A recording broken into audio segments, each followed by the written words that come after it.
Well, for more on the PM's visit to China, let's speak with Stephen Joske. He's the head of the Economist Intelligence Unit's China Forecasting Service in Beijing and joins us now live from the Chinese capital. Stephen Joske, thanks so much for your time tonight. As Julia Gillard's visit to Beijing draws to a close, how do you think her visit has been viewed by the Chinese leadership? I think they're quite happy with the way the visit went. It was a fairly smooth official visit, and there are no embarrassing incidents. It's always the main thing that everyone maintains face.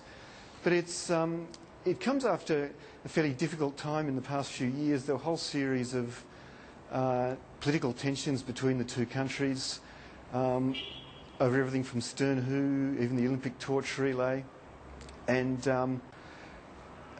even the Copenhagen climate change talks. I think China's seeing if it can establish a good working relationship with the new Prime Minister.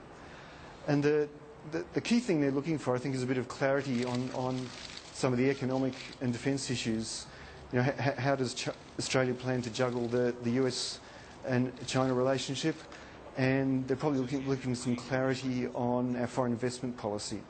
Now, in regard to the relationship overall, Premier Wen Jiabao said after talks yesterday that Australia is seen as an important partner in win-win cooperation, but there tends to be one winner more than another in any relationship.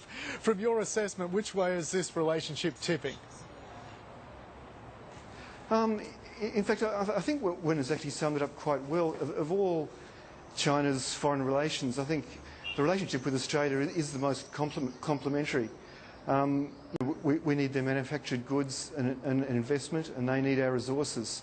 So while it's not an equal relationship, I mean, China's obviously much larger and growing much more rapidly than Australia, but China is still extremely dependent on Australia, in fact increasingly dependent on Australia. So they can never ignore us from now on. Without Australian iron ore, the Chinese economy would more or less shut down. How difficult is it for a leader such as Ms Gillard to balance talking with her Chinese hosts about those trade issues, investment issues, while also raising the issue of human rights and without causing damage to the relationship while performing that balancing act? Yeah. I think Australia has a fairly long-standing practice of trying to separate the human rights discussion from the economic discussions, and part of that is the ongoing officials-level dialogue on human rights, which seems to be a way of handling it. I mean, it's essentially an issue which the two countries will continue to disagree on, and we really can't expect that China will actually respond significantly to Australia's position, but there's some fairly important issues at stake, and obviously China does see them as primarily domestic issue, but China's now reaching a phase where China's domestic issues affect the rest of the world, so I think Australia's right to keep raising them. And Stephen, in her meeting with President Hu Jintao just a short time ago, defence was high on the agenda, and it was expected that she would have mentioned her desire for greater defence cooperation. How is that likely to be received and interpreted, especially given Australia's very close defence ties with the US, as you alluded to earlier, and the Prime Minister's presence in South Korea just a couple of days ago during Anzac Day, remembering, among other conflicts, the war against communist North Korea? Yeah, in fact the battle was with troops from China. So it's quite a difficult issue. I mean, I think what China and Australia are really talking about is defence transparency rather than an alliance, obviously. And the background is, China's been undergoing a very rapid defence build-up, which is to be expected given the rapid growth in its economy. And there are varying interpretations about how threatening that build-up is for neighbouring countries and for the US. So I think what Australia is pushing for is measures to help build mutual trust.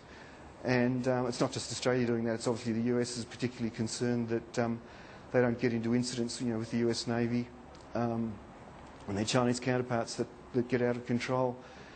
And Australia, being a US ally, has very strong interests in the same area. That whole question... We're not talking about building an alliance.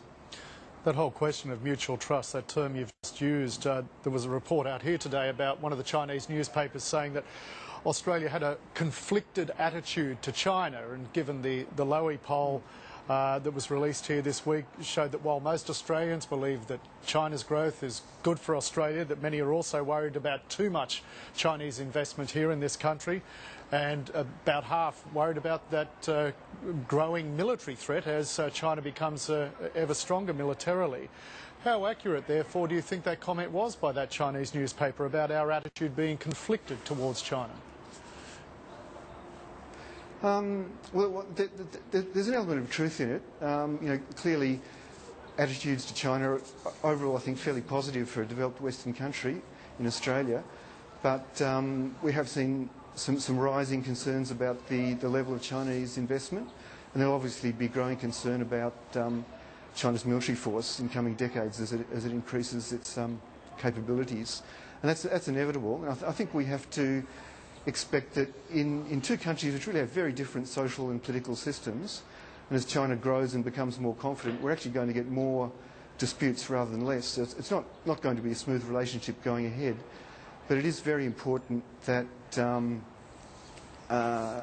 we don't let the political tensions that are almost inevitable derail the economic relationship. And so far that's been handled very well.